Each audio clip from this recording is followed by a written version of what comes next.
तुमचं समर्थन आहे का अशा पद्धतीच्या विडंबनाला? आमच्यावर सुद्धा टीका आहे केलेली आहे ना अनेकदा. आता हे एकनाथ शिंदे आणि त्यांचे लोक आमच्याविषयी काय बोलतात.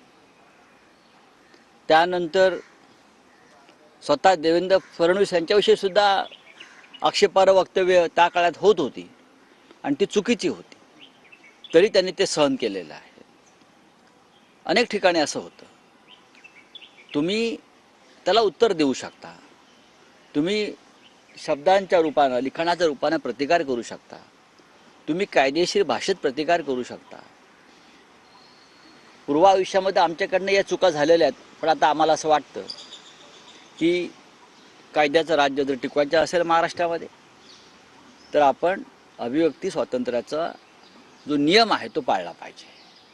नाही, पण राऊत साहेब असं दिसतं आहे या प्रकरणामध्ये की पुढच्या काळात कुणाल कामराच्या शोजवर महाराष्ट्रात बंदी येऊ शकते, ज्या पद्धतीने हा वाद गाजतो आहे. आणि आता त्याचं यूट्यूब चॅनल तपासावं अशी मागणीही शिंदे शिवसेनेकडून करण्यात नाही, शिंदे गट कोणती मागणी करू शकेल. शिंदे गटाला मागणी करायला काहीच जात नाही ना. ते रेड्याचं दूध काढू शकतात, ते बैलाचंही दूध काढू शकतात.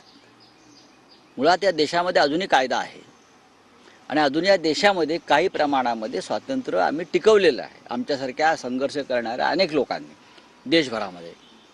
तुमच्यावरती काही टिप्पणी केली